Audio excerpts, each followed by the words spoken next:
बोलिए श्री रामचंद्र भगवान की जय। रामायण पाना नंबर 86 थी।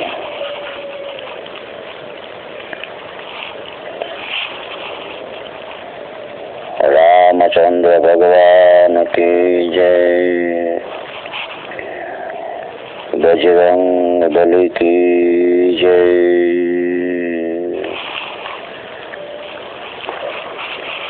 जनक परिवाરના વંદનામાં તુલસીદાસજીએ જનક પરિવારની વંદના કરી. હવે 4 ભાઈની વંદના શરૂ થાય છે. આ 4 ભાઈમાં રામજી મોટા છે. તુલસીદાસજીના ઈષ્ટદેવ છે, છતાંય તુલસીદાસજીએ એવો નિર્ણય કર્યો કે પેલી વંદના રામને નથી કરવી. ભલે મારા ઈષ્ટદેવ છે, ભલે મોટા છે,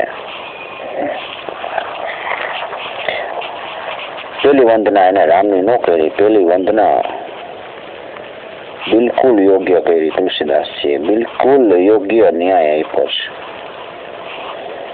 દંડવ ભરત દંડવ પ્રથમ ભરત તે ચરણ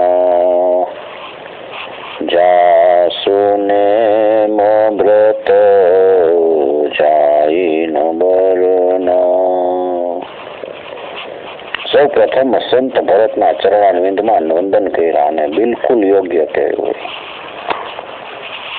ભાઈ ભરતની વંદના પહેલી થવી જોઈએ. વિશ્વમાં એવો ભાઈ નથી થયો અને થાશે નહીં. ભરતના ચરણ પકડ્યા તુલસીદાસજીએ, જેનો નિયમ અને વ્રતોનો વર્ણન નથી થઈ શકતો. મુનિ મનો અગમ અયોધ્યા કાંડના અંતમાં લખ્યું છે. મુનિ મનો અગમ યમ નિયમર સમદમ ભીષમ વ્રત આચરત કો સિયા રામ પ્રેમ પિયુષ પૂરણ હોત જન્મ નો ભરત કો. ભરતજી, જેના નિયમ વ્રતોનું વર્ણન નથી થઈ શકતો, એ સંતના ચરણ વિંદમાં તુલસીદાસજીએ પ્રણામ કર્યા છે. ભરત માટે તો શું કેવું ભાઈ. જયારે ભરત ચરિત્ર આવશે ત્યારે આપણે વિસ્તારથી વિચારશું. બાકી સફેદ કપડામાં ભરતજી સંન્યાસી હતા. સંસારમાં રહેવા છતાં ભરતજી મલ્લેશ્વરના મલ્લેશ્વર હતા. કોઈ પણ પદવી સ્વીકાર્યા વગર ભરતજી સંસારના એક મહાન સંત બની ગયા. શું કહેવું ભરત માટે. તમે કથા સાંભળી હશે. એક દિવસ વશિષ્ઠજી પૂજા કરે છે. ભરતજી રડી પડે છે. વશિષ્ઠજીએ ત્યાગી ભરતને વલ્કલ ધારણ કરેલા ભરતજીને પૂછ્યું, ભરત કેમ રડે છે ભાઈ? ભરત કે બાપજી એક વાત કહું. શું? નંદીગ્રામમાં હું રહું છું બાપજી. ઘણા પ્રયાસ કરું છું પણ રામના વિયોગમાં ઊંઘ નથી આવતી. બાપજી ઊંઘ આવે એવું કંઈક કરી દો ને. આવી ભરતજીએ માંગણી કરી. બાપજી, હું રાતે ઊંઘી નથી શકતો, સુઈ નથી શકતો. એક ક્ષણ માટે વશિષ્ઠજીને ભરત ઉપર શંકા પડી કે ભરત, આપ તો રામ પ્રેમી છો અને પ્રેમીઓ તો જાગતા હોય છે. સુવાની વાત કરે એ મારા મગજમાં ઉતરતું નથી. તમે રામના વિરહમાં, જ્યારે રામ વિરહી બનીને તમે નંદી ગામમાં બેઠા છો ત્યારે તમને સુવાનું યાદ આવે. સુવાનો વિચાર કેમ આવ્યો? ભરતજી, કદાચ હું તમને સમજી ન શકતો એવું પણ બને, પણ મને સમજાતું નથી. પ્રેમીઓ તો અખંડ જાગતા હોય. જો સુવાની વાત જ ન કરે અને તમે સુવાની વાત કરો છો. ભરતજીએ કીધું, બાપજી, એટલા માટે સુવાનું કહું છું કે સુઈ જાવ તો સ્વપ્ન આવે ને સ્વપ્ન આવે તો સ્વપ્નમાં મારા રામના દર્શન થાય. આ તો જ્યારથી રામ ગયા ને ત્યારથી ઊંઘ ઉડી ગઈ છે. ન તો સ્વપ્ન આવ્યું, ન તો રામ દર્શન થયા. કમસે કમ સપનામાં તો રામ દેખાય. એટલા માટે સ્વપ્નની ભીખ માંગવા માટે હું સુવાની માટે કહું છું, સુવાની વાત કરું છું. વશિષ્ઠજીના નેત્રો ભરાઈ ગયા. ધન્ય હો ભરત. બાપજી, આરામ માટે હું સુવા નથી માંગતો, પણ સ્વપ્નમાં તો રામ દેખાય. આ તો જ્યારથી રામ ગયા ત્યારથી અમારા સપના પણ ઉડી ગયા છે. આ પ્રેમની દશા છે. ભરતજીનું વર્ણન વેદો પણ ન કરી શકે એટલી મહાન વ્યક્તિ છે ભરતજી. એના ચરણમાં પહેલા વંદના કરી. એ બિલકુલ યોગ્ય જ છે.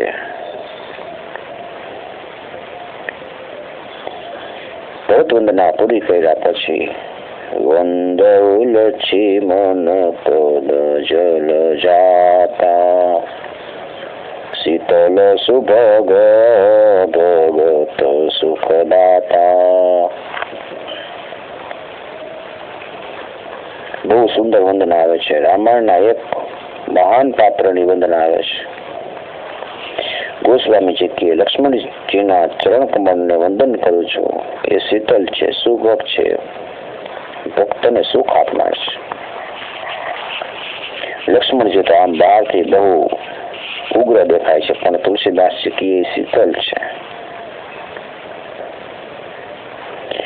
તો પછી લક્ષ્મણજી તો આમ રામાયણમાં ક્યાંય શીતળ દેખાતા નથી. તોડફોડ, ઉગ્રતા, ગમે ત્યાં ગમે તે પ્રસંગ હોય ત્યાં એકદમ ગુસ્સા આવી જાય છે. અને તુલસીદાસજીને શીતલ કહે કારણ કે તુલસીદાસજીને લક્ષ્મણજીની ખબર છે.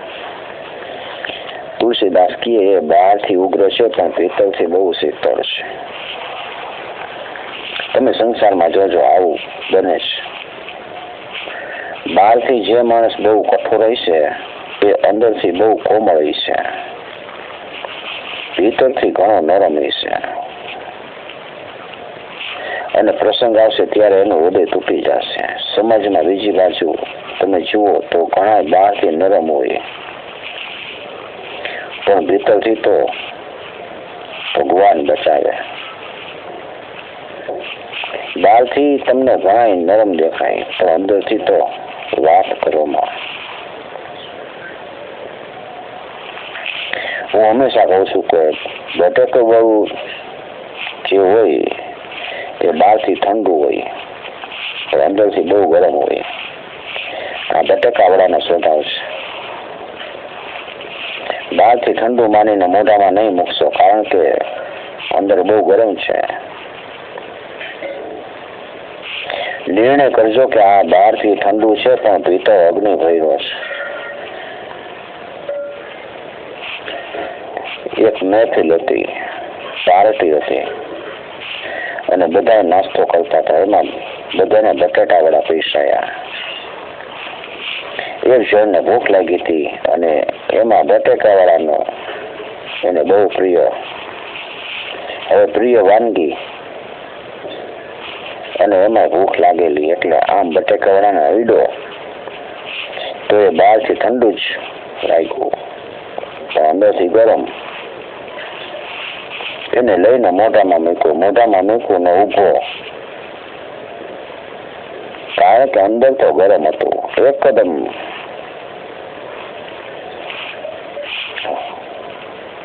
હવે રીતપાત કરતા જુદી રીતે વળતો નહીં, વળતાય તો નહીં એટલે બહાર કાઢવું આ બધું એટલે વચ્ચેથી ખરાબ લાગે બધાને. એટલે બિચારો ગમે તેમ કરીને ગળે ઉતારી તો ગયો પણ આંખમાં આંસુડાની ધારા થઈ ગઈ. આંસુ નીકળ્યા એટલે બાજુ એને ખુરશીમાં બેઠો તો એને હજુ શરૂ નહોતું કર્યું. એને પેલા ભાઈને પૂછ્યું કે તમારી આંખમાં આંસુ કેમ આવ્યા? આ તો પાર્ટી છે, મહેફિલ છે, આમાં કઈ રહેવાનું હોય ભલા માણસ, આંખમાં આંસુ કેમ? એટલે પેલાને એમ થયું કે હું હેરાન થયો અને આને આ કેમ રહી જાય. એટલે એને કીધું કે ભાઈ બીજું કઈ કારણ નથી, મને મારા બાપુજી યાદ આવ્યા. તમારા બાપુજી? કેમ?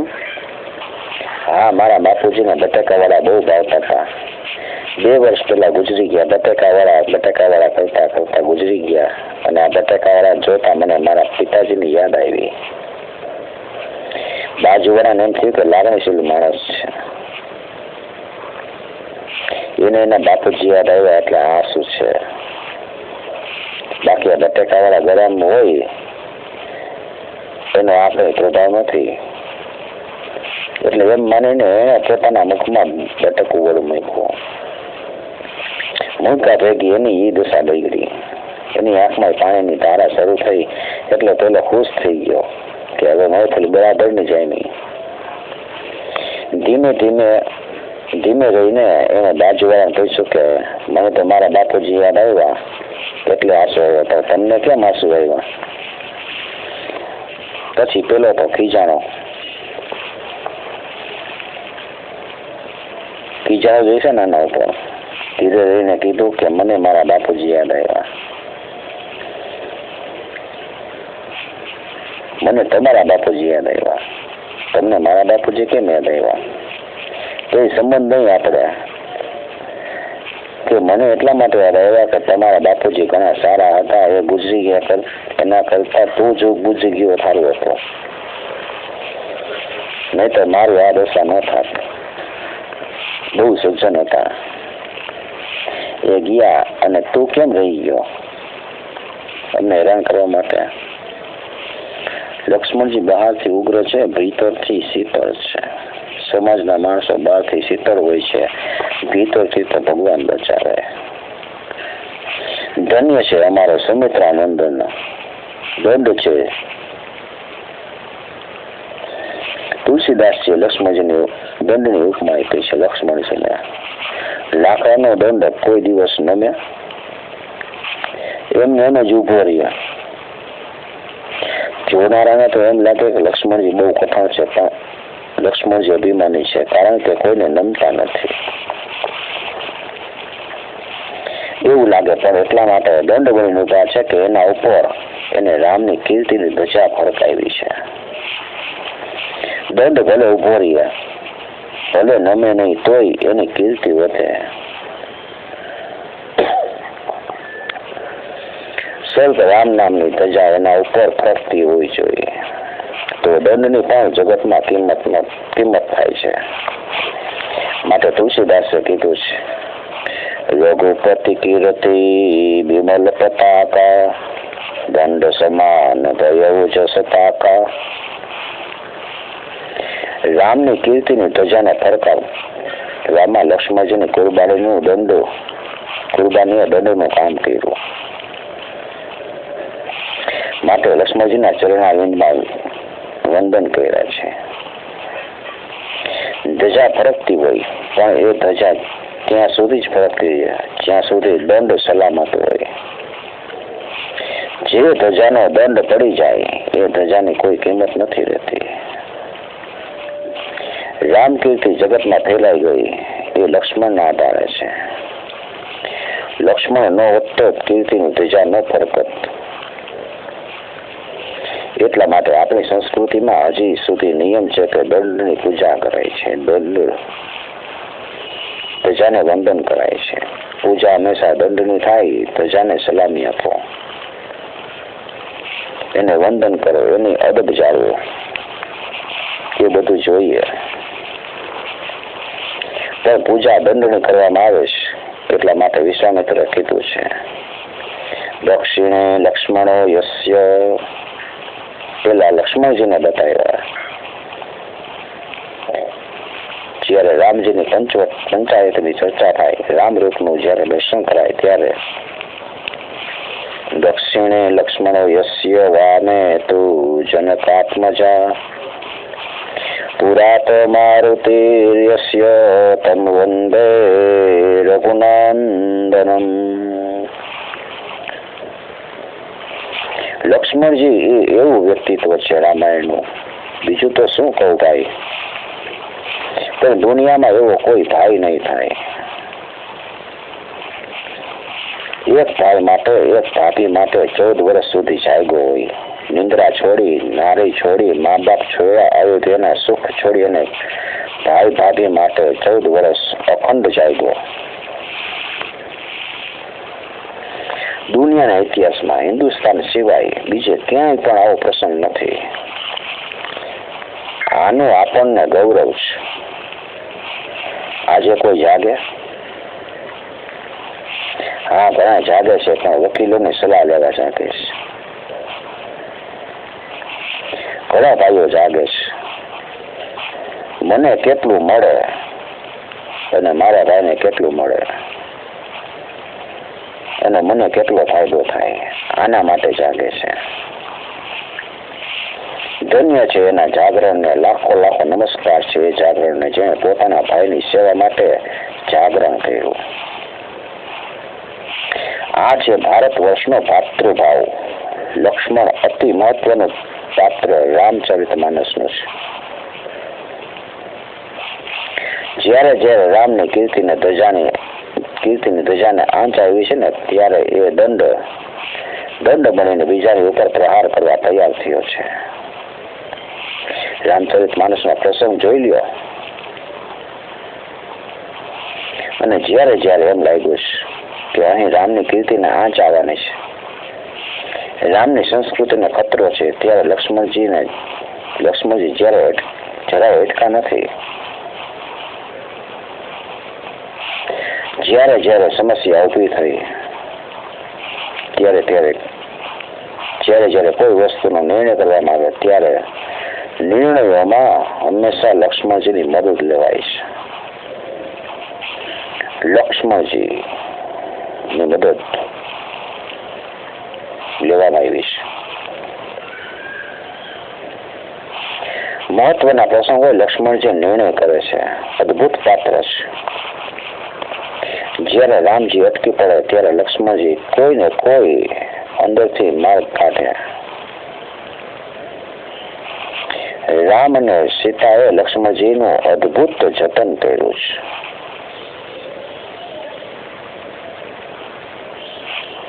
ગીતાવલીમાં પણ પ્રસંગ બન્યો છે. પ્રસંગ લખ્યો છે તુલસીદાસજીએ. કેટલું જતન કરતા હતા રામ લક્ષ્મણજીનું, એનું વર્ણન ગીતાજીમાં કર્યું છે. વનમાં ચાલ્યા જતા હોય રામ, લક્ષ્મણ અને સીતા. રામજી આગળ ચાલતા હોય, લક્ષ્મણજી પાછળ, વચમાં સીતા. કોઈ વૃક્ષની ઉપર લક્ષ્મણજી ફળ ફૂલ જોઈ જાય તો લક્ષ્મણજી ઝાડ ઉપર ચડી જાય. લક્ષ્મણજી એમ વિચારે કે બપોર થશે એટલે ફળ ફૂલ ખાવાનો સમય થશે, પછી મારે લેવા જવા એના કરતા રસ્તામાં આવ્યા છે તો હું લેતો જાઉં. એમ માનીને લક્ષ્મણજી પાછળ રહી જાય. રામજી સહિત આગળ ચાલતા હોય, એમાં જ્યાં સીતાજી પાછળ વળીને જુએ, લક્ષ્મણજીને જુએ નહીં એટલે રામજીને અટકાવે. મહારાજ લખનભૈયા પાછળ રહી ગયા છે, થોડી વાર ઉતાર્યો ને. રામજી કે સીતા એ હમણાં આવશે, કઈ ભૂલો નહીં પડે. સીતાજી કે નહીં મહારાજ, અહીં રોકાઈ જાઓ. ગીતાવાલમાં તુલસીદાસે શબ્દ વાપર્યો છે, લખન લરિકાઈ. સીતાજી એમ કે છે પ્રભુ ગમે તેમ તો એ હજુ બાળક છે મહારાજ. પાછળ રહી જાય અને જંગલમાં ભૂલા પડી જાય અને એને કઈક મુશ્કેલી આવે તો કાલ સુમિત્રાને આપણે શું જવાબ આપશું? સુમિત્રાને શું મોઢું બતાવશું? પ્રભુ રોકાઈ જાવ ને ક્યાંક ભૂલા પડી જશે તો. પછી રામજી બેસી જાય, એવું ગીતાવલીમાં લખ્યું છે. હવે બેસી જાય પછી શું કરવું? કંઈક તો કરવું જોઈએ ને. કંઈક વાતચીત તો એ કરતા નથી. એટલે બાજુમાં તુલસીદાસ કી કાંટાવાળી એક ઝાડ હતી, તેમાંથી રામજી એક કાંટો તોડ્યો. ગીતાવલીનો પ્રસંગ છે. અને પોતાના પગની અંદર કાંટા વાગ્યા છે, એ કાંટા કાઢે છે. જગતને પછી કાંટો ન લાગે. મારે પગલે ચાલે એને કોઈ દિવસ કાંટો ન વાગે એટલા માટે રામજીએ બધાય કાંટા પોતાના પગમાં લઈ લીધા. આજ કાંટા કાઢે છે રામજી, પણ વિલંબ કરે છે. કાંટા કાઢવામાં વાર લગાડે છે. સીતાજીને હસવું આવી ગયું. મહારાજ, આ કોઈ કાંટો કાઢવાની રીત છે? કાંટો કાઢવો હોય તો જલ્દી કઢાય ને. તમને નહીં આવડે, લાવો હું તમને કાંટો કાઢી આપું. આમ જ્યારે સીતાજીએ કીધું હું કાંટો કાઢી આપું, ત્યારે રામજીએ કીધું કે સીતાજી, તમે સિદ્ધાંતને વિરુદ્ધ બોલો છો. કેમ? કે તમારું કામ કાંટો કાઢવાનું નથી, તો તમારું કામ તો બીજાને મારા ચરણમાં લાવવાનું છે. તો મારા ચરણમાં આવી ગયા હોય એને બહાર કાઢવાનું કામ તમારું નથી. જગતના જીવોને, સંસારના જીવોને મારા ચરણમાં લેવા એ તમારું કામ છે, કારણ કે તમે ભક્તિ છો. ભક્તિનું કામ જીવને ઈશ્વરના ચરણે પહોંચાડવાનું છે. પણ જે મારા ચરણમાં આવી ગયા હોય એને બહાર કાઢવાનું કામ તમારું નથી. માટે દેવી, તમે કાંટો નહીં કાઢી શકો. તમે હમણાં જ કહો છો કે લખનભાઈ ભૂલા પડી જશે. આટલી ચિંતા તમે જીવની કરો છો, અને આજ મારા પગમાં આવ્યા એને કાઢવાનું કામ તમે કરો. કાઢવાનું કહો છો, હું જ કાઢું. ત્યારે સીતાજી હસીને કહે છે, મહારાજ, તમારાથી નીકળશે જ નહીં. તમારા ચરણમાં આવવા સાધના કરવી પડે છે, અને એકવાર જે તમારા ચરણમાં આવી ગયા એને પછી કોઈ દિવસ બહાર નીકળે જ નહીં. તમે એને બહાર કાઢી શકો જ નહીં. લાખ માટે એમ કહેવાય છે કે લાખમાં રંગ મળી ગયા પછી જુદો પાડવો કઠિન છે. ચોખા પાડીને પ્યાલો દરિયામાં નાખી દીધા પછી જો દરિયો તમારા પર પ્રસન્ન થઈ જાય અને કહે માંગ માંગ, અને તમે એમ કહો કે મેં મીઠું પાણી તને જે આપ્યું હતું એ પાછું આપ, તો કે આ ખારા પાણીના ટાંકા ભરી જા, અને મીઠું પાણી હવે હું જુદું નહીં પાડી શકું.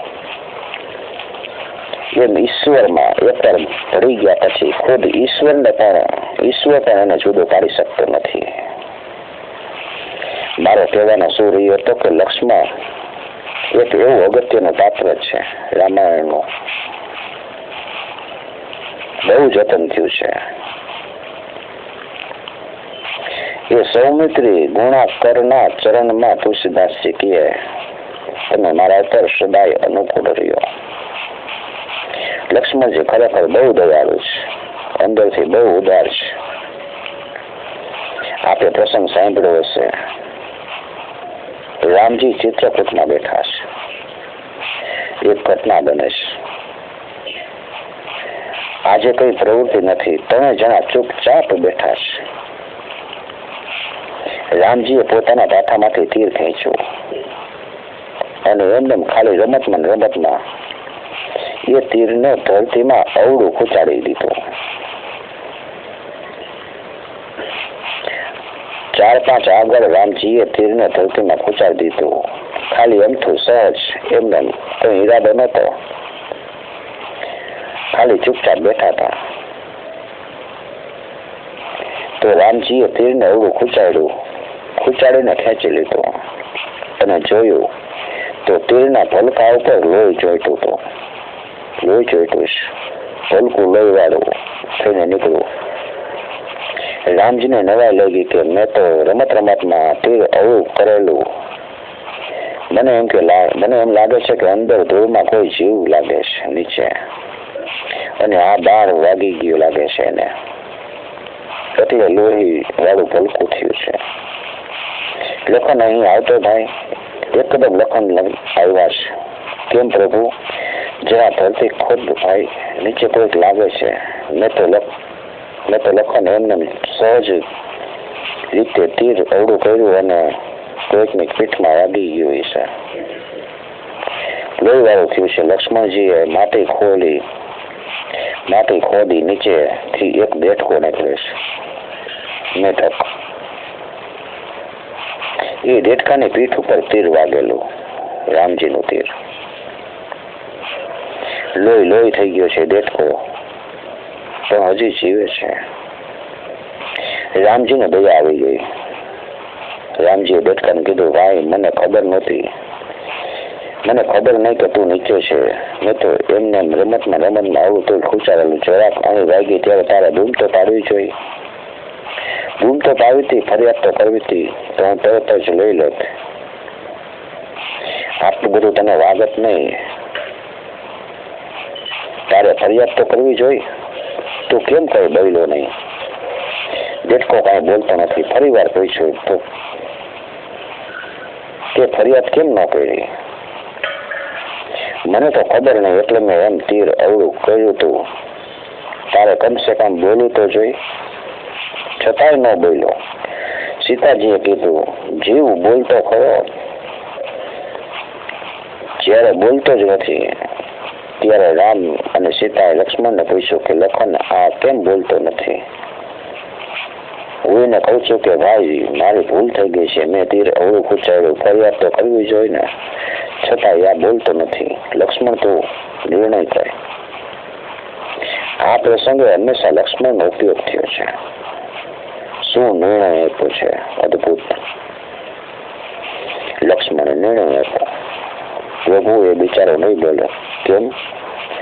લક્ષ્મણ કેમ નહીં બોલે? મેં તીર એને માર્યું અવળું, તો એને ફરિયાદ તો કરવી જોઈએ ને. મને શું ખબર? પ્રભુ ખોટું ન લાગે તો કહું શું કે પ્રભુ જગત તીર મારે તો એને તમારી પાસે ફરિયાદ કરાય, પણ તમે તીર મારો એ બીજે ક્યાં ફરિયાદ કરે?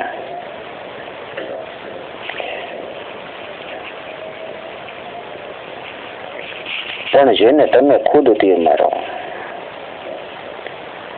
દુનિયા તીર મારે તો તમારા શરણે જીવ ફરિયાદ કરે, પણ જેને ખુદ રામ તીર મારે એ પછી ક્યાં ફરિયાદ કરે? એટલા માટે એ ચૂપ છે. રામજીએ દેડકાનો ઉદ્ધાર કર્યો છે. મારા કહેવાનો મૂળ શું રહી છે કે જ્યારે કોઈ પણ સમસ્યા, પૂર્ણ ઘટના આવી છે ત્યારે એનો ઉકેલ લક્ષ્મણે આપ્યો છે. એટલા માટે સૌમિત્રી ગુણાકરના ચરણવિંદમાં તુલસીદાસજી નમસ્કાર કરી લક્ષ્મણજીને વંદના કરી છે. અને પછી રિપુસૂદન કમલ નમાસી શૂર સુશીલ ભરત અનુગામી. શત્રુઘ્ન મહારાજની વંદના. રિપુસૂદન પદ કમલ નમામી છે. શત્રુઘ્નના ચરણ કમલમાં તુલસીજી કે વંદન. જે સુરવીર છે, રામને સુરવીર ન કીધા, ભરતને સુરવીર ન કીધા, લક્ષ્મણજીને પણ બહુ સુરવીર ન કીધા, પણ જેની આખી રામાયણમાં ક્યાંય હથિયાર નથી ઉપાડ્યું, કોઈની સાથે ક્યાંય લડાઈ નથી કરી, બિલકુલ મૌન પાત્ર રામાયણનું છે, એને તુલસીદાસજી કે સુરવીર છે શત્રુઘ્ન. શું નિર્ણય તુલસીદાસજીએ લીધા છે? જેને હથિયાર નથી ઉપાડ્યું એને દુશ્મનના ઘાતક કીધા છે. શત્રુને મારનાર તે શત્રુઘ્ન. તુલસીદાસજીની તાત્વિક દ્રષ્ટિ છે. રામચરિત માનસમાં 3 વ્યક્તિને મારવાની હતી તાત્વિક ભાષામાં. એક તાડકાને, બીજી શૂર્પણખાને અને ત્રીજી મંથરાને. પરંતુ તાડકાને, શૂર્પણખાને એ તો અયોધ્યાની બહારના દુશ્મન છે, અને મંથરા એ અયોધ્યાની અંદરની દુશ્મન છે. બહારના દુશ્મન તાડકા અને શૂર્પણખા, એને 2 ભાઈઓમાંથી તાડકાને રામે પ્રહાર કર્યો અને શૂર્પણખા ઉપર લક્ષ્મણે પ્રહાર કર્યો છે. તુલસીદાસ કે બહારના દુશ્મનને મારવા એ તો સહેલું છે, પણ સુરવીર એ છે જે અંદરના દુશ્મનને મારે છે. તાડકા એ ક્રોધ છે, શૂર્પણખા એ કામ છે. કામ અને ક્રોધ ભારતીય શાસ્ત્રોમાં બહારના દુશ્મનો ગણ્યા છે. થોડોક વિચાર કરશે તો ખ્યાલ આવશે. આપણને ન ગમે એવું કંઈક આપણે કરીએ, આપણને ન રૂચે એવું કંઈક આપણે સાંભળીએ, આપણા મગજથી વિરુદ્ધ હોય એવું કોઈક આપણા ઘરમાં વર્તન જોઈ તો એવું બહાર આપણને દેખાય છે, સંભળાય એટલે તુરત જ આપણને ક્રોધ આવશે, કારણ કે એ ક્રોધ બહારનો દુર્ગુણ છે. આવી જ રીતે કામ, કોઈની સુંદરતા આપણે જોઈ, કોઈ પદાર્થને જોઈ, દ્રષ્ટિ પડશે એટલે આકર્ષણ જાગશે. આકર્ષણ એટલે કામ. કામ અને ક્રોધ બહારના દુશ્મન છે, પણ મંથરા અંદરનો દુશ્મન છે. મંથરાનો અર્થ થાય છે લોભ. લોભ અંદરનો દુશ્મન છે. તુલસીજી કે કામ, ક્રોધ ને મારે એ સુરવીર જરૂર છે, પણ સાચો સુરવીર તો એ છે જે માનવી અંદરના લોભને મારે છે. અને મંથરા પર શત્રુઘ્નએ પ્રહાર કર્યો છે. તે અવસર કબરી આઈ, દશન વિભૂષણ વિવિધ બનાઈ. જ્યારે કૈકેયીના મહેલમાં શણગાર સજીને મંથરા આવી ત્યારે શત્રુઘ્ને એના પર પ્રહાર કર્યો છે. અને લોભ ઉપર જે ઘા કરે છે એ સાચો શત્રુઘ્ન છે. બહુ કઠિન છે. તુલસીદાસજીએ કિષ્કિંધા લખ્યું છે, નારી નયન સરજાહીન લાગા, કોર ક્રોધ નિશિતમ સોજાગા, લોભ પાસ જેહી ગર ન બંધાયા, સોનર તુમ સમાન રઘુરાયા. લોભનું દોરડું જેના ગળામાં આવીને પડતું નથી, એવો માણસ જે લોભથી મુક્ત છે તો એ બીજો રામ બની જાય. તુલસીદાસજી કહે છે, લોભને જે જીતે છે તે સાચો શત્રુઘ્ન છે. એટલે તુલસીદાસજીએ શત્રુઘ્નને સુરવીર કીધા છે. ગીતામાં પણ લ્યો, કાર્પણ્ય દોષો બહત સ્વભાવ, પૃચ્છામિ ત્વામ ધર્મ સંમૂઢ ચેતા, યત શ્રેયસ્યાનશ્ચિત્યમ બ્રૂહિતં મે શિષ્યસ્તેહં સાધિમામ ત્વામ પ્રપન્નમ. હે કૃષ્ણ, આજ મારું મન લોભથી ભરાયું છે. કાર્પણ્ય દોષો બહત સ્વભાવ. લોભને જીતવો કઠિન છે. ઘણા માણસોમાં સમાજમાં એટલા બધા લોભી હોય છે. આ હકીકત છે. ભારતમાં તો વિશ્વ સુભાષિતો છે કે અમુક વસ્તુ છે એ મળ્યા પછી બીજાના હાથમાં જ જાય. એ હકીકત છે.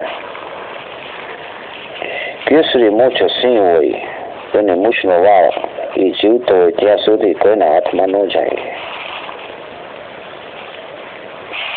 સિંહ મરે પછી એ મૂછનો વાળ કાપી શકાય છે. મૃગરાજ સિંહ, કેસરી સિંહ જીવતો હોય અને એની મૂછનો વાળ કોઈ કાપે એવો દાખલો ન મળે.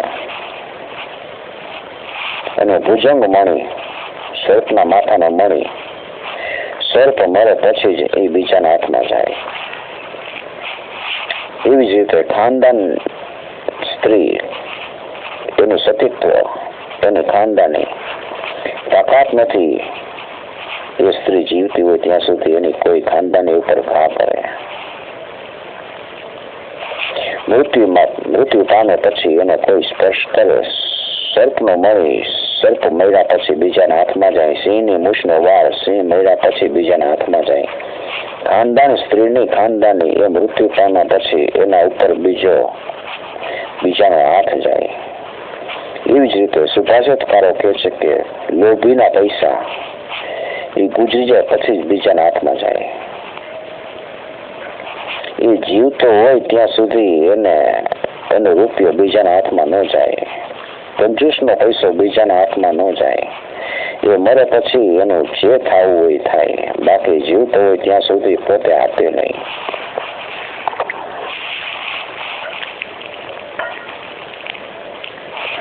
ત્યાં સુધી તો વાંધો નથી, પણ આપતા અટકાવે આવા દાખલા હોય છે. આપ્યું એનું અટકાવે, ન અપાય જ્યાં ત્યાં ન આપ્યા કરશો તો પછી બધા આવ્યા કરશે. જ્યાંથી આપ્યા કરશો ને તો પછી બધા આવ્યા કરશે. આવી શિખામણ આપે. ઘણા આવા હોય, આવા બોધ આપતા હોય. આપણે ત્યાં બહુ જૂની કથા છે કે પેલો લોભી બજારમાં ગયો ને 10 મિનિટમાં પાછો આવ્યો. પરસેવો રેપઝેપ થઈ ગયો હતો. પગથિયા તો બેસી ગયો એટલે એની પત્નીએ પૂછ્યું કે કેમ, બીપી વધી ગયું કે નહીં, હૃદયમાં કઈ તકલીફ થઈ કે નહીં, ગરમી લાગી ગઈ નહીં, તાવ આવ્યો તો કે નહીં, વેપારમાં ખોટ ગઈ તો કે નહીં, ખીસું કપાઈ ગયું કે નહીં. એની પત્નીએ પૂછ્યું, થપાટ મારીને પૂછ્યું, કોઈ થપાટ મારી તો કે ના, કોઈ ગાળા દીધી તો કે ના, ખોખરામાં આગળ આવ્યો છે તો કે ના. તો થયું શું? આટલા બધા અકળાવ છો કેમ? કોઈને રૂપિયો દાનમાં આપી દીધો તો કે ના. તો કે હું ચાલ્યો જતો હતો ને અને એક જણે એક ભિખારીને રૂપિયો આપતો હતો, એ મારાથી જોવાઈ ગયો. હવે જોવાઈ ગયા પછી જેની તબિયત ઉપર આવી અસર થાય એને કહેવાય કે તું ફાળામાં કંઈક આપ, એમ એને કહેવાય. એ ફાળો ફાડી નાખે ખીજાઈને. આપે નહીં, લોભ બહુ કઠિન છે ભાઈ. અને રૂપિયાનો લોભ કરે ત્યાં સુધી વાંધો નહીં, પણ ઘણા તો વાણીના લોભી છે.